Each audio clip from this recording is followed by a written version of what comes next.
Vamos a leer ahí en Romanos el capítulo 10, seguir nuestro estudio y nuestros pensamientos. Dice así, habíamos empezado con el versículo 1. Hermanos, ciertamente el anhelo de mi corazón y mi oración a Dios por Israel es para salvación. Pablo comienza los 3 capítulos hablando acerca de su relación con Israel. En el capítulo 9, él habla de su gran tristeza por ellos. En el capítulo 10, su anhelo. El capítulo 11, él dice, ¿ha desechado Dios a Israel? Y contesta, obviamente que no, porque yo también soy judío. Dice, porque yo les doy testimonio, y vamos a tratar no los 3 versículos que están ahí mencionados siguientes, pero vamos a cubrir al menos los primeros 2, el versículo 2 y 3 esta mañana, y dejar el cuarto, que es un versículo muy extenso. Es corto, pero muy extenso. Porque yo les doy testimonio de que tienen celo de Dios, pero no conforme a ciencia, porque ignorando la justicia de Dios y procurando establecer la suya propia, no se han sujetado a la justicia de Dios. Porque el fin de la ley es Cristo, y este texto es muy extenso, para justicia a todo aquel que cree. Por eso dije que esta mañana no lo vamos a poder desarrollar. Porque de la justicia que es por la ley, Moisés escribe así: el hombre que haga estas cosas vivirá por ellas. Pero de la justicia que es por la fe, dice así: no digas en tu corazón, ¿quién subirá al cielo? Esto es para traer abajo a Cristo. ¿O quién descenderá al abismo? Esto es para hacer subir a Cristo de entre los muertos. Más que dice, cerca de ti está la palabra, en tu boca y en tu corazón. Esta es la palabra de fe que predicamos. Que si confesares con tu boca que Jesús es el Señor, y aquí parece estar hablando de todos los hombres, lo cual es verdad,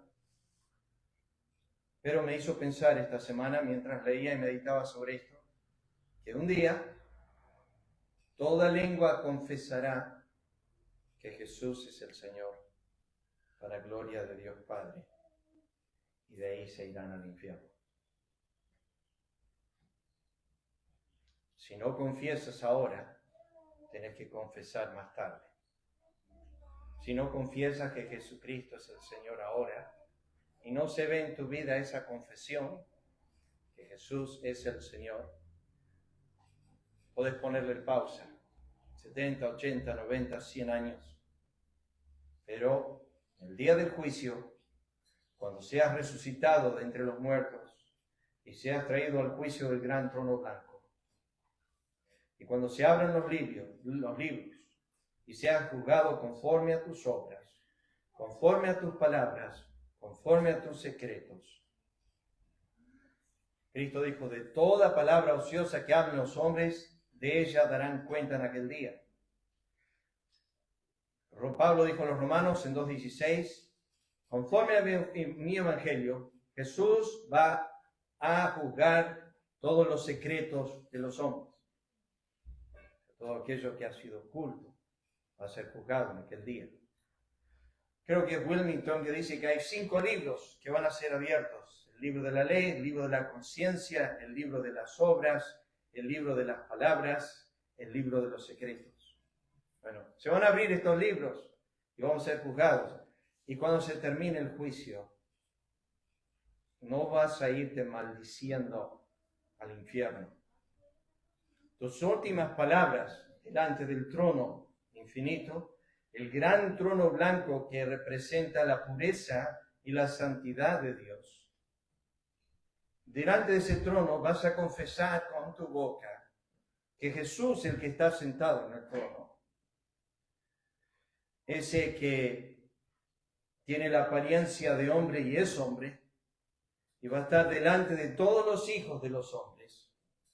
Y que él dijo a Anás y a Caifás y a otros, un día veréis al Hijo del Hombre sentado a la diestra de Dios. Bueno, en ese momento se va a mandar a todos los hombres para gloria de Dios Padre, que confiesen que el que está en el trono es Señor, para gloria de Dios Padre. Y cuando termines de confesar con tu boca que Jesús es el Señor, te aseguro que no vas a querer estar ni un minuto ni un segundo más tiempo delante de su presencia. La Biblia dice, los cielos y la tierra huyeron de su presencia. Vas a huir, vas a querer huir de Él. La Biblia dice que la mera palabra de Cristo acusó tanta la conciencia de los hombres que se levantaron de su presencia y salieron acusados por su conciencia. No querían estar ante su presencia. Y los cielos y la tierra huyen de su presencia. Los hombres ruegan a las montañas que caigan sobre ellos cuando notan al Cordero que está airado con ellos. En aquel momento va a estar el despliegue de su justicia. Romanos 2 dice, el justo juicio de Dios. Yo pienso solamente en Judas Iscariote. Cuando llegue su turno, cuando llegue su momento a ser juzgado, y se presentará y levantará los ojos, y mirará el trono y verá quién está sentado en él. Ese es el que yo besé. Y pensaré en mi corazón, diría, wow, qué momento para Judas Iscariote. Mirar a aquel a quien él traicionó, mirar a aquel que sus últimas palabras fueron, entregué sangre inocente. Al confesar con tu boca que Jesús es el Señor, esta parte no van a tener estos hombres. La siguiente parte del texto, creyeres en tu corazón que Dios le levantó de los muertos, serás salvo. Porque con el corazón se cree para justicia, pero con la boca se confiesa para salvación. Dijimos, Romanos 9 es el aspecto soberano de la salvación. Romanos 10 es el aspecto de la responsabilidad humana de la salvación. Uno dice, bueno, pues están los dos. Dios de alguna forma obró en su gracia, en los medios de gracia, que no solamente exista la soberanía de Dios en la salvación, sino también la responsabilidad nuestra en la salvación. ¿Nosotros agregamos algo a nuestra salvación? No, pero somos responsables, la Escritura dice, de arrepentirnos y creer. ¿Cómo Dios entreteje todo eso? Es un misterio.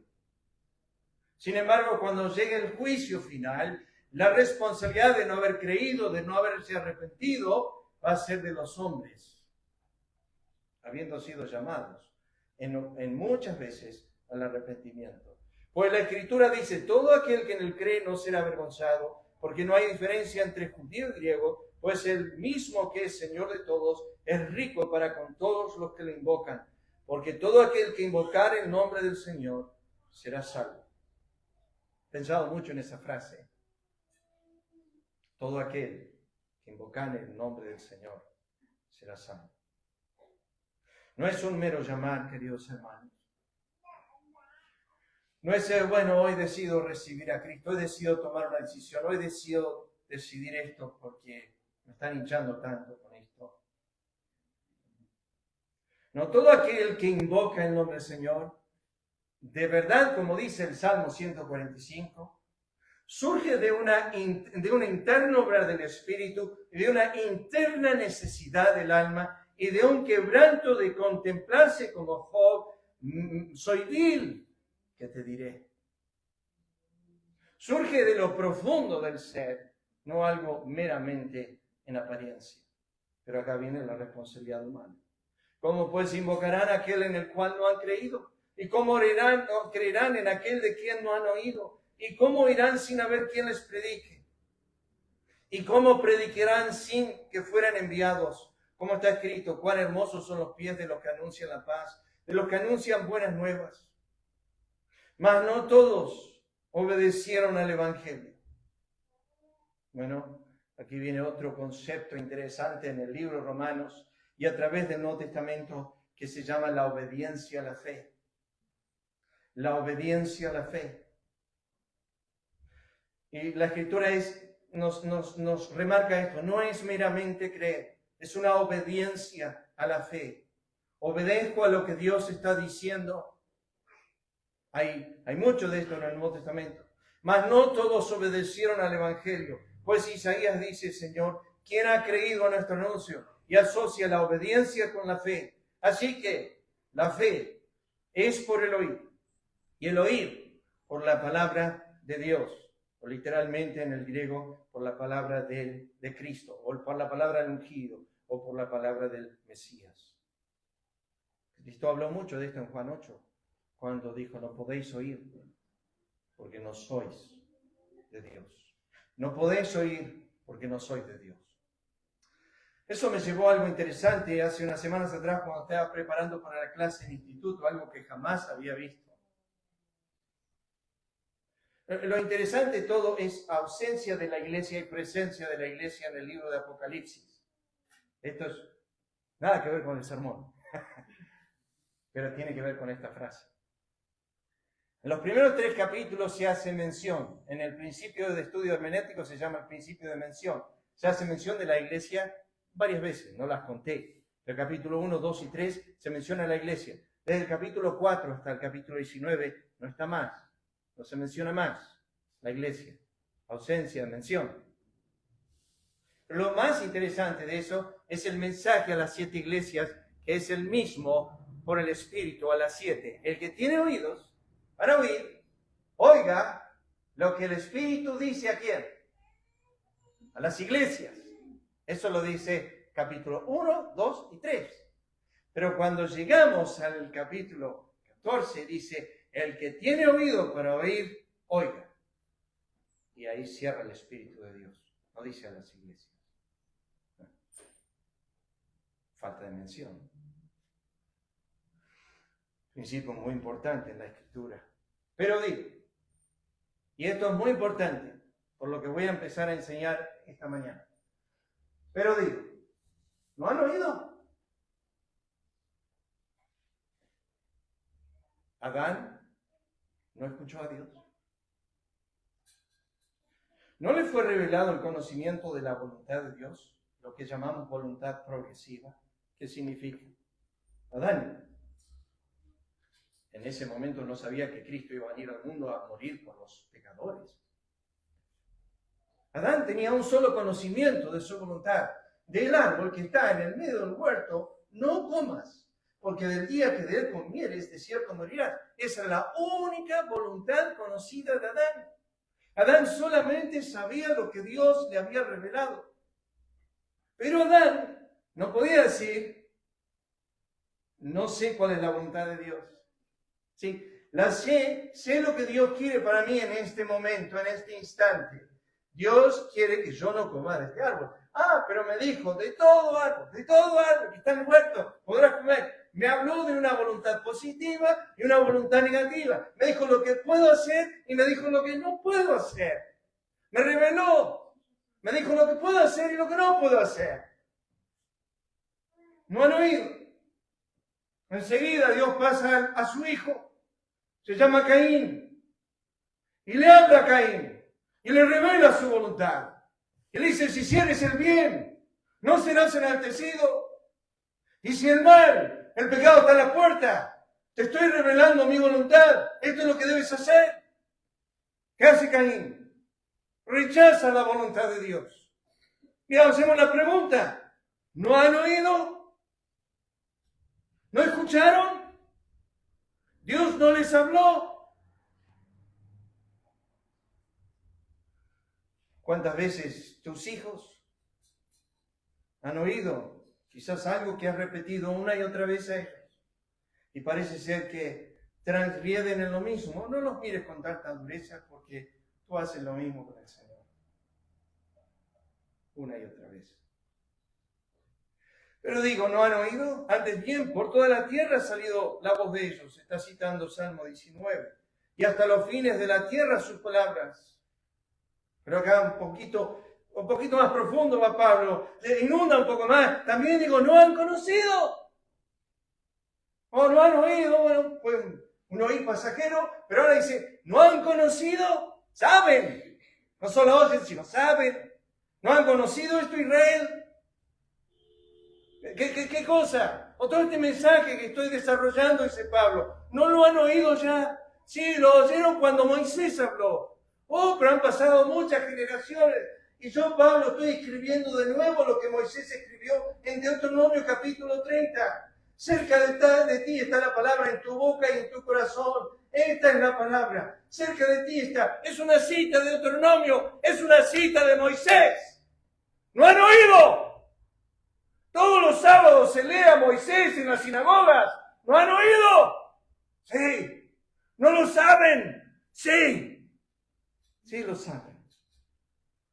También digo, no han conocido este Israel. Primeramente Moisés dice, yo os provocaré a celos con un pueblo que no es pueblo. Con un pueblo insensato os provocaré ira. E Isaías dice resueltamente, fui hallado de los que no me buscaban. Me manifesté a los que no preguntaban por mí. Pero acerca de Israel dice, un poquito más profundo. No solo audición, no solo el cerebro, sino ahora la extensión de su mano en cariño. Todo el día extendí mis manos a un pueblo rebelde y contradictor. ¿Qué es esto? Esto es como si yo tuviese un hijo pequeño y le digo a él cuando está empezando a caminar, extiendo mis brazos y digo, vení, acércate. Como si estaría hablando con mi hijo que en casa. Johnny, vení, vos podés, vení. Dios dice, con cuerdas de amor lo atraje. Cuanto más extendía mis manos a él, más se alejaba de mí. Cuanto más extendía mis manos a él, más se alejaba de mí. Dios no encontró que ni el oído, ni el conocimiento, ni el afecto fue suficiente para Israel. Ni el oído, ni el conocimiento, ni el afecto fue suficiente para Israel. Vamos a mirar estos textos que sí, porque yo les doy testimonio, dice Pablo, que tienen celo de Dios. Y esto saben que la Escritura lo hace repetidas veces, es que alaba antes de, como por decir, traer alguna condenación. Cristo a las 7 iglesias, lo primero que hace siempre es comendar antes de condenar. Lo hace. Cristo a la mujer samaritana le dijo, bien has dicho, no tengo marido. Porque el que ahora tienes no es tu marido. En esto has hablado la verdad. Y la comendó antes de resaltar lo malo.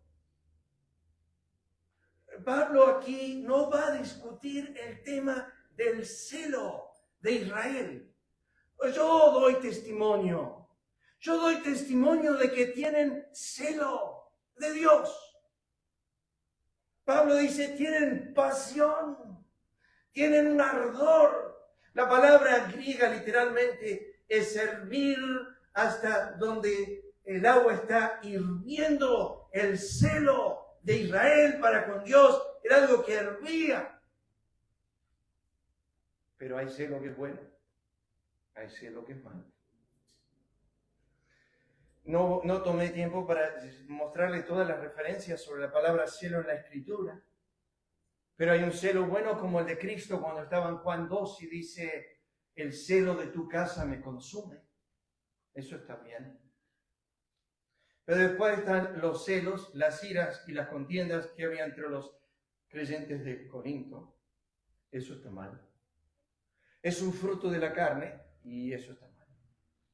Es un producto de la contienda, conforme a Santiago capítulo 3, y eso está mal.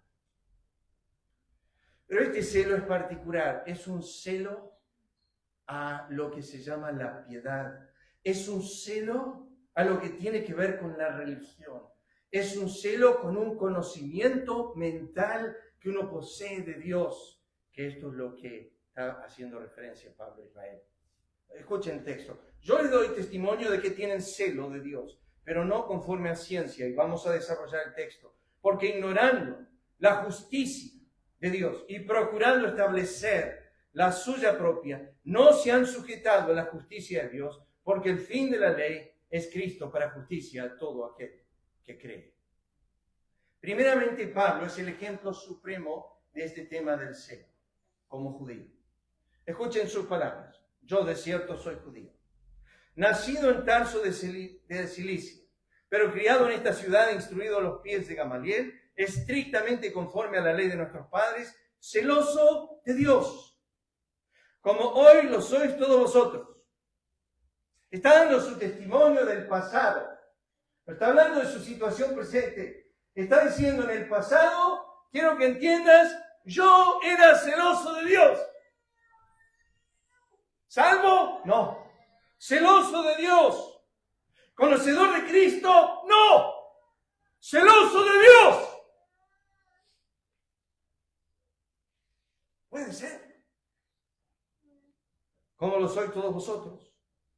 Pues ya habéis oído acerca de mi conducta en otro tiempo en el judaísmo, que perseguía sobremanera la iglesia de Dios y la asolaba, y en el judaísmo aventajaba a muchos de mis contemporáneos en mi nación, siendo mucho más celoso de las tradiciones de mis padres. Pablo dice, yo era más celoso que cualquiera. Yo tenía un fervor, una pasión, una persecución por hacer las cosas que Dios mandaba. Filipenses 3. Versículo 6, en cuanto a celo, perseguidor de la iglesia, en cuanto a la justicia que es en la ley, irreprensible. Lo que enseguida aprendemos en las Escrituras es que el celo por Dios no hace a una persona salva. Por ejemplo, cito, cómo adorar a Dios no hace una persona salva, y pienso en el eunuco. La Biblia dice que fue a Jerusalén a adorar. Y volvía de Jerusalén y no era salvo, pero fue a Jerusalén a orar. Y orar y dar limosnas a Dios no hace una persona salva, sin embargo eres un Cornelio. Que tengas celo de Dios, o que adores a Dios, o que ores y des limosnas a Dios, no te hace salvo. Puede ser un musulmán, orar 5 veces al día, no ser salvo. Yo digo, hay frases que asustan por su similitud a una persona salva. MacArthur dice, el celo de Dios nos lleva a este extremo. Cristo dijo esto, os expulsarán de las sinagogas. Aún viene la hora cuando cualquiera que os mate pensará que rinde servicio a Dios. Este es el celo religioso. Y harán esto porque no conocen al Padre ni a mí. Tienen celo, pero sin ciencia. Tienen celo, pero sin conocimiento. Pensarán que están haciendo servicio a Dios. Cuando os maten, cuando empiecen a destruir la iglesia, pensarán que están haciendo servicio a Dios. Cristo dijo esto, mas todo esto os harán por causa de mi nombre, porque no conocen al que me ha enviado. Pablo dijo, yo ciertamente había creído mi deber hacer muchas cosas contra el nombre de Jesús de Nazaret. Era mi deber, era mi celo, era mi pasión.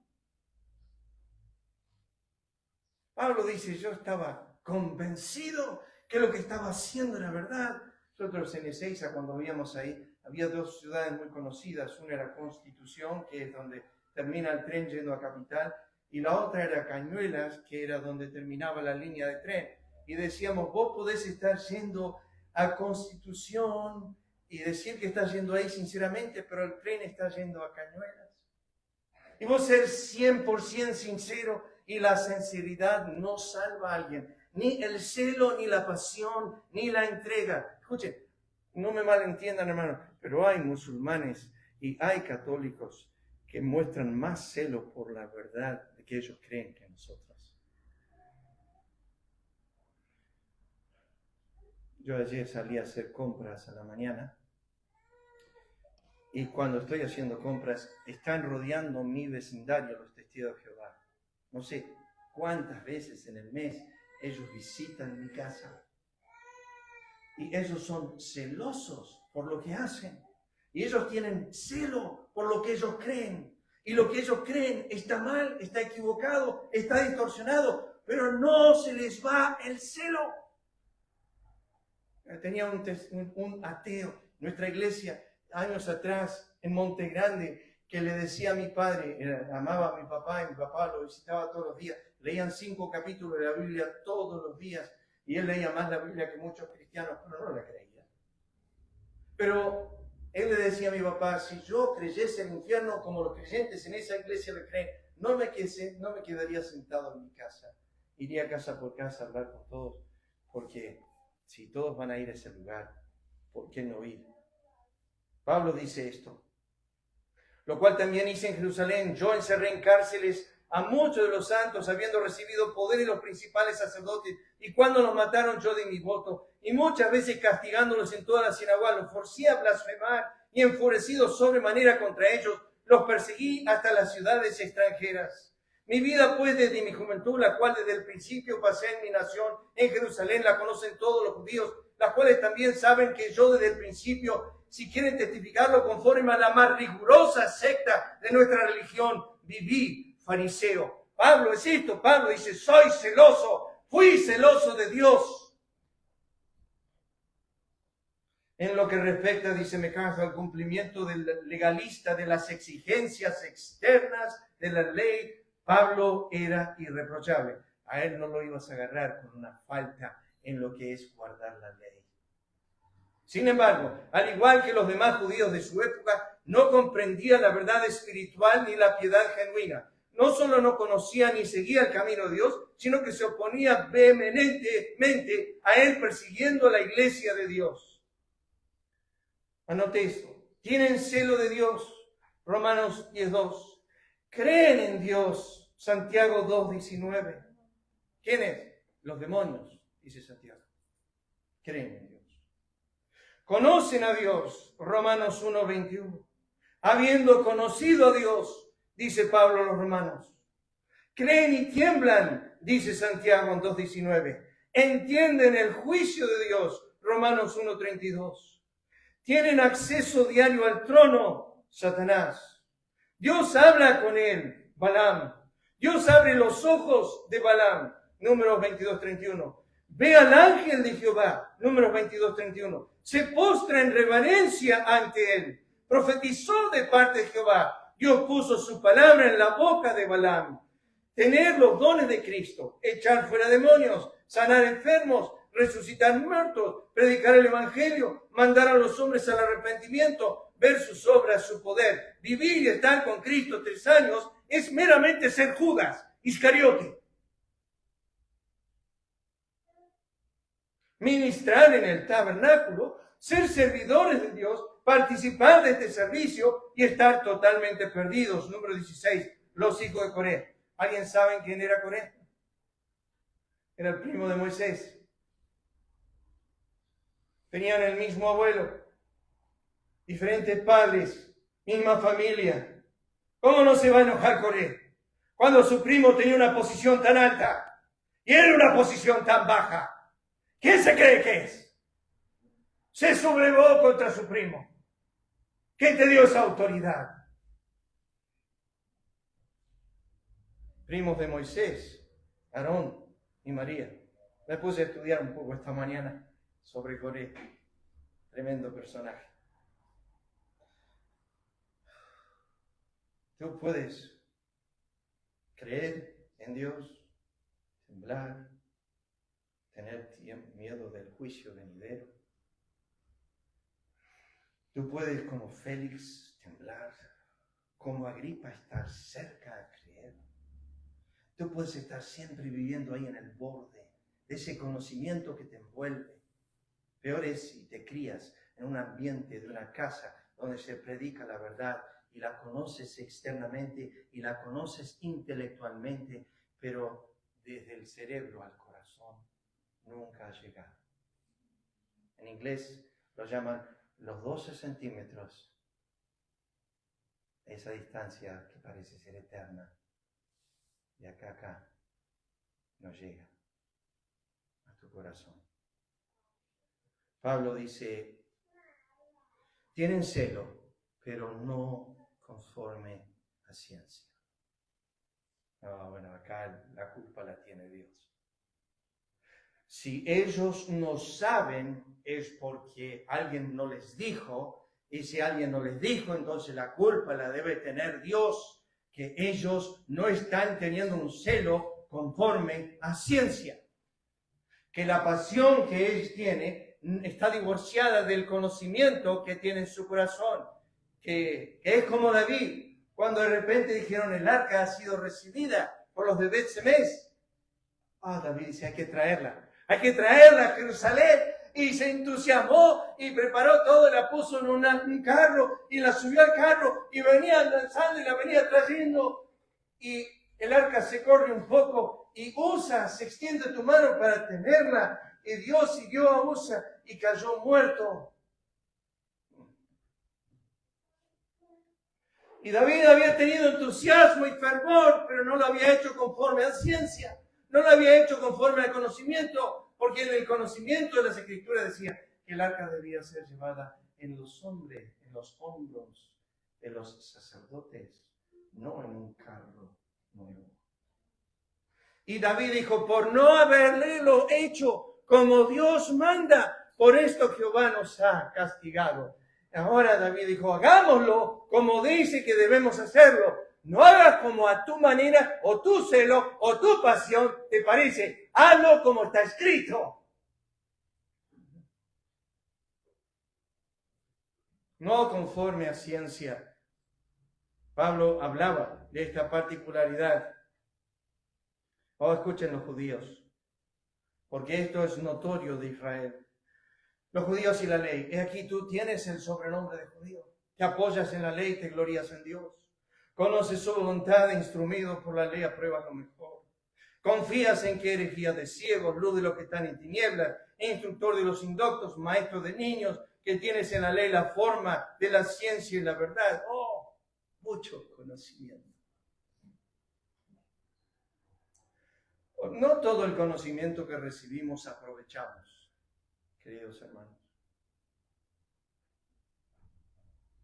Mi vecino y yo tenemos el mismo conocimiento de Dios, de la creación.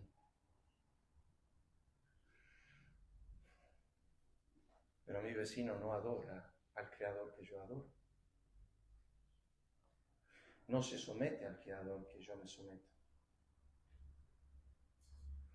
Yo miro el cielo y el sol y la luna y las estrellas y yo veo belleza y admiración en las obras de la mano de Jehová. De esto quisiera hablar un poco más extenso, si Dios me permitiese, un poco para que podamos entender lo que Pablo está diciendo en Romanos 10:2, cuando él dice, tienen celo de Dios, pero no conforme a ciencia. ¿Por qué? Porque noten lo que sigue diciendo Lucas aquí, aquel siervo que conociendo la voluntad de su Señor no se preparó, ni hizo conforme a su voluntad, recibirá muchos azotes. Acá no dice aquel siervo que no sabía, pobre, no sabía, bueno, porque no sabía, no hay que culparlo, el pobre no sabía. No, él sabía y no hizo conforme a la voluntad de su Señor, no se preparó, dice la Biblia. Mas el que sin conocerla hizo cosas dignas, será azotado poco, porque a todo aquel a quien se le haya dado mucho, será salvo. No, mucho se le demandará. Lamentablemente, hay hijos de pastores que se vuelven ateos, rebeldes, contumaces, que se crían en un hogar donde quizás han visto esos conflictos pastorales, conflictos entre el pastor y las hermanas en la iglesia, especialmente cuando una pastora ha estado en una iglesia por muchos años y se crea este ambiente y un hijo lo ve y lo desanima. Yo, años atrás, me pasó con uno de mis hijos. Lamentablemente, tuvo que escuchar una conversación. Yo, sin querer, toqué el teléfono. En ese tiempo eran los de línea y tenía la voz prendida. Y este hermano me gritó. Y mi hijo estaba al lado escuchando. Escuchó escuchó los gritos y todo el tono de voz y todo. Cuando terminó toda la conversación, mi hijo se agarró enojo y amargura contra esta persona. Y a él no le hizo bien. Y estos problemas que uno como pastor los tiene quizás con una iglesia grande semanalmente, tiene diferencias, discusiones, hermanos que no están de acuerdo y demás. Pero gracias a Dios, esa situación no afectó para la eternidad, sino momentáneamente, y no afectó su vida en extensión a las cosas del Señor, sino que hoy está andando con el Señor a pesar de esas cosas que oyó y vio. O sea, a todo aquel a quien es dado mucho, dijo Cristo, mucho se le demandará, y al que mucho se le haya confiado, más se le pedirá. Escuchen ahora a la nación de Israel. Ha manifestado sus palabras a Jacob, sus estatutos y sus juicios a Israel. No ha hecho así con ninguna otra de las naciones. Y en cuanto a sus juicios, no los conocieron. Aleluya. Conocimiento exclusivo para Israel. ¿Cómo puedo yo entender? ¿Cómo puedo yo entender tiene celo Dios, pero no conforme a ciencia, cuando Dios les dio conocimiento de su voluntad? Porque el conocimiento que reciben no aprovechó. La iglesia de Laodicea, en la misma condición que Israel, no sabía lo mal que estaba. Se sentía re bien. Soy rica, me he enriquecido y no tengo necesidad de nada. Y Cristo dijo, y no sabes que eres ciega, desnuda, miserable, desventurada, pobre. No sabes que tu condición es miserable. Tú dices, lo que tú dices de ti mismo, te aseguro que no es lo que Dios piensa de ti. Lo que tú crees de ti mismo, te aseguro que no es lo que Jesucristo sabe de ti.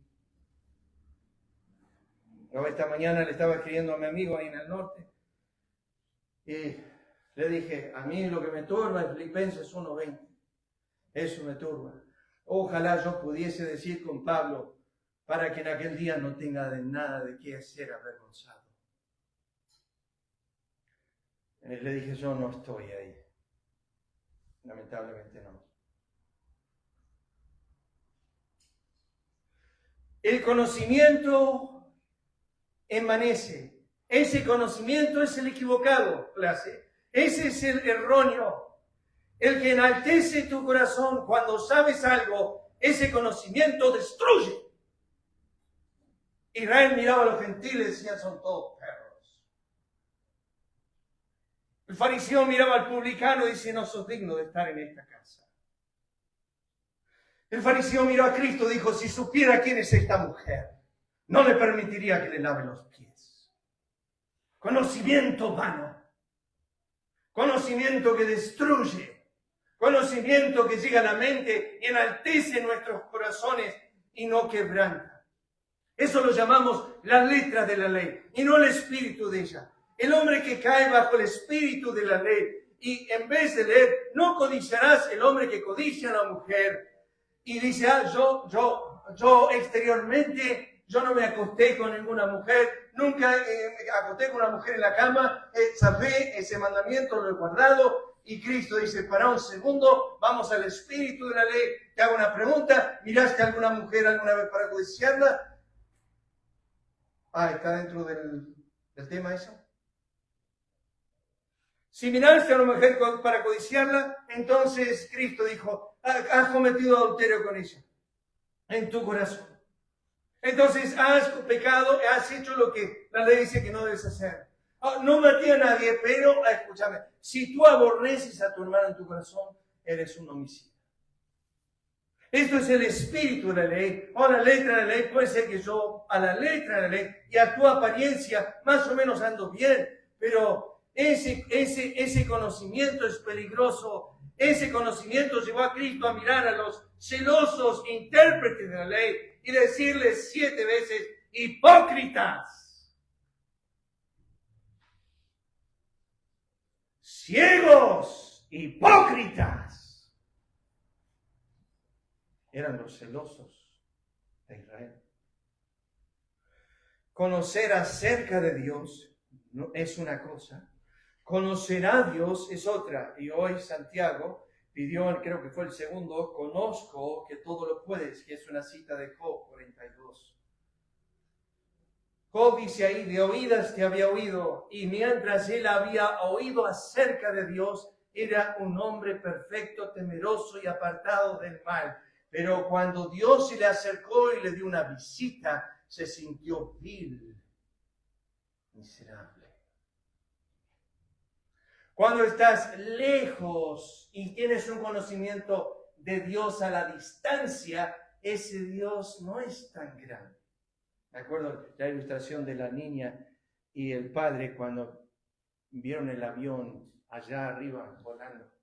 Y le dijo el grande, no, dice papá, es chiquitito. ¿Sí? Porque estás lejos. Dice, vamos a acercarnos ahora a un avión. Se acercaron al aeropuerto y se acercaron al avión. Ay, dice, papá, es inmenso. Sí, depende de dónde lo estás viendo.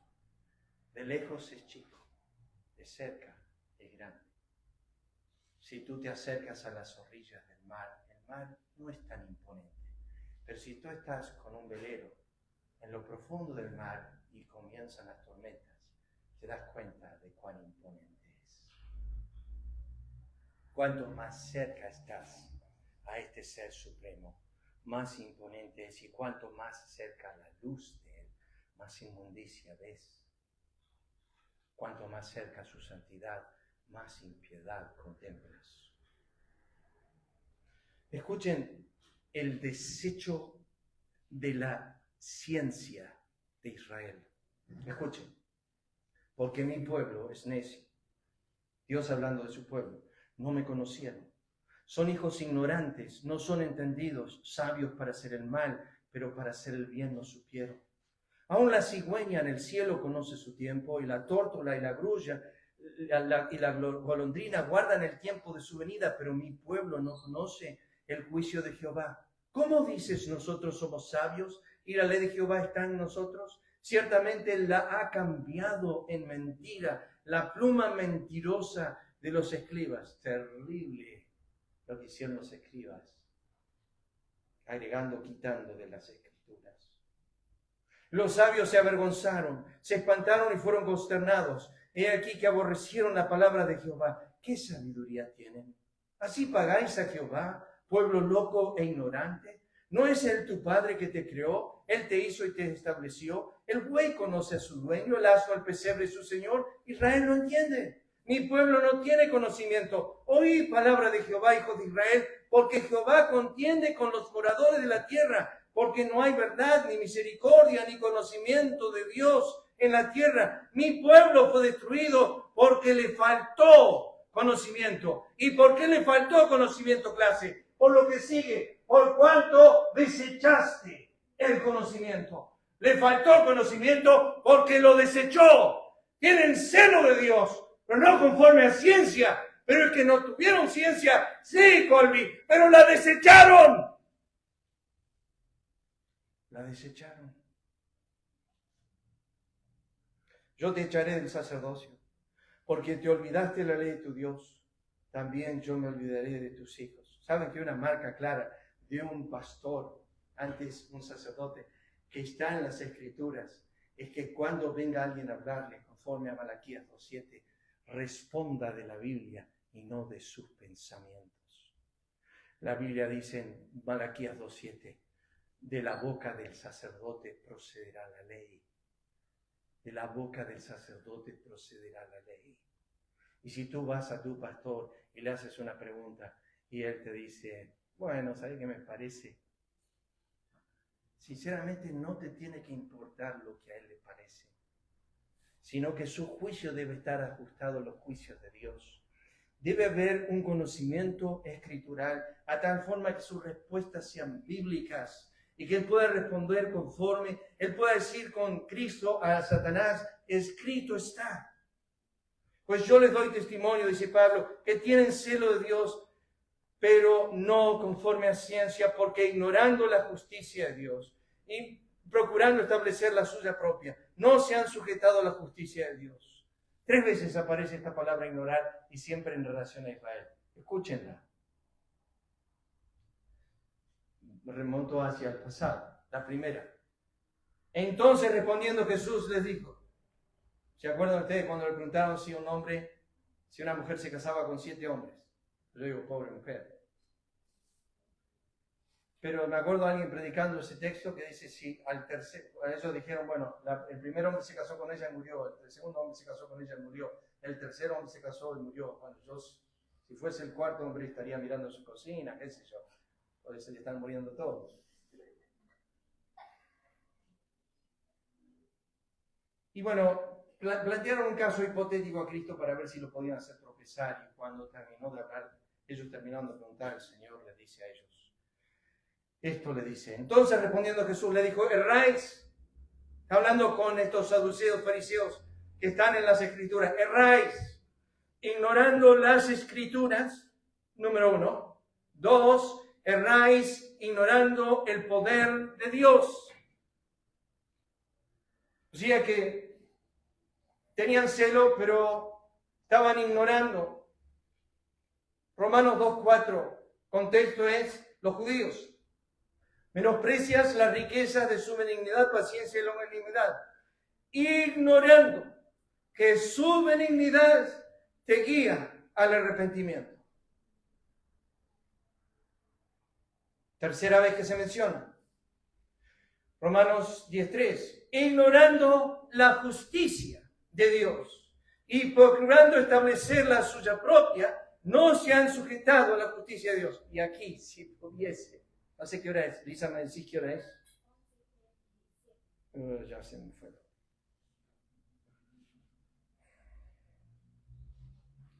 Le leo unos versículos más. Déjenme decirle esto, hermanos. ¿Cómo hacer entender esto?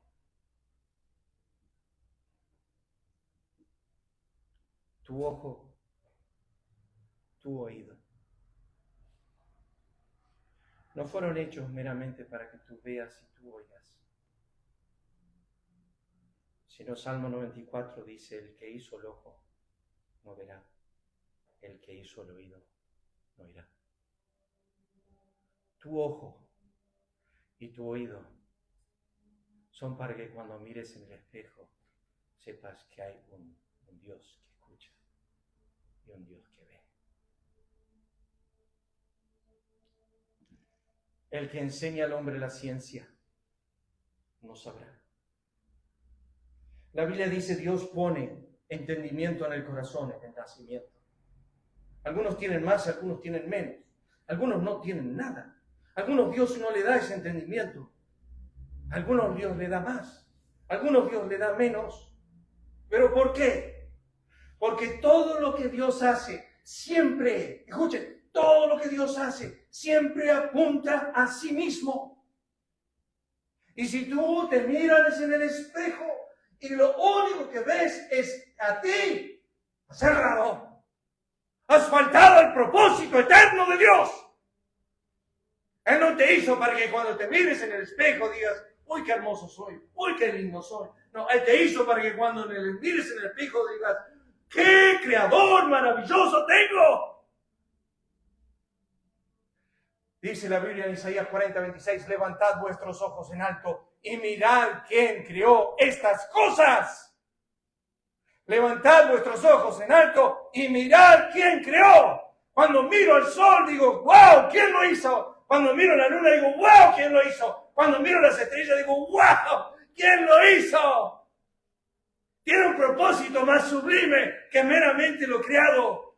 No inclines tu corazón al sol, la luna y las estrellas, porque Dios dijo a Moisés, Dios lo da a todas las naciones, sobre toda la faz de la tierra. No las adores, no te postres, no, ellas hablan de mí. Ellos no son más grandes que yo, ellos no merecen adoración. O no te adores a ti mismo, no te concentres en ti mismo, no hice tu ojo, no te di todas las cosas. Oh, escuchen, queridos hermanos, Él me da aliento todos los días. Le pedí a Lucas que lea Hechos 17, porque Él nos da aliento. ¿Cuántos han visto el video de lo que sí, cómo se pronuncia el nombre Jehová? Antiguo Testamento. ¿Cuántos lo han visto eso? Lucas, sí, algunos lo han visto. ¿Y saben lo que es? Es esto, es la respiración. Así suena el nombre Jehová conforme a los bíblicos. O sea que cada vez que nosotros respiramos adentro y afuera, estamos mencionando su nombre. Así dicen que suena su pronunciación. Su nombre Jehová.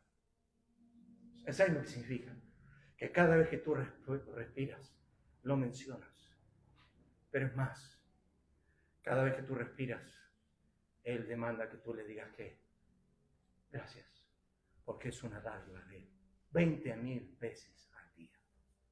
O sea, cada vez que gracias, gracias, gracias. Porque Él quiere estar en tu mente y pensamiento, porque toda dádiva de Jehová es digna de ser adorada. No puede ser que le esté dando a todos los hombres y pasan 100 años, y pasan 70 años, y pasan 50 años, y nadie le agradece, y Dios dice, ¿dónde están? No se han hecho a 10, no le di a 10 el aliento de vida hoy, y solo uno vino a agradecerme. ¿Dónde están? ¿Por qué digo esto, hermanos? Porque cuando Dios puso la ley en las manos de Israel, no era para que Israel se engrandezca, ni suplante a Dios. No era que Israel podía ahora enfocarse en sí mismo. No, dice Dios. Di la ley no para que pongas tus ojos en ti, sino para que pongas tus ojos en mí. Para que entiendas que no puedes ser santo aparte de mí. Que la ley te condena, que la ley te maldice, que la ley revela lo que hay en tu corazón, que la ley te encierra en pecado, que la ley te guía a Cristo. No di la ley para que pienses en la ley y para que te exaltes a ti mismo. No, no fue ese el propósito.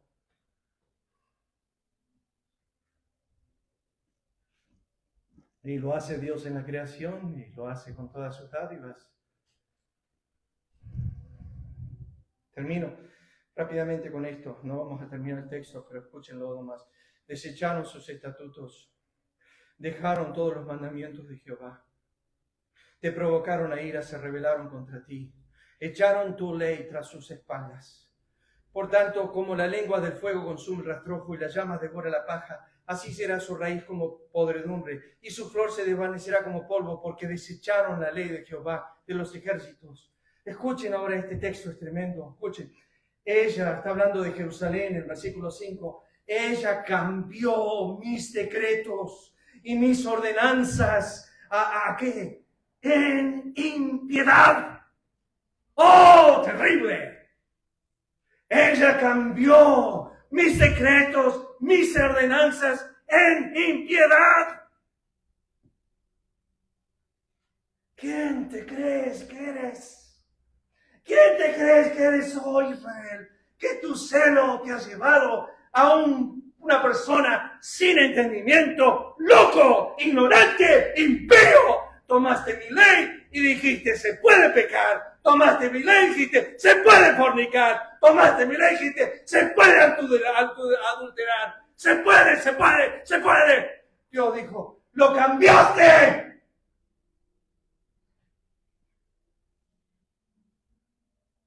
Ellos me desecharon. Mas se rebeló contra mí en la casa de Israel en el desierto.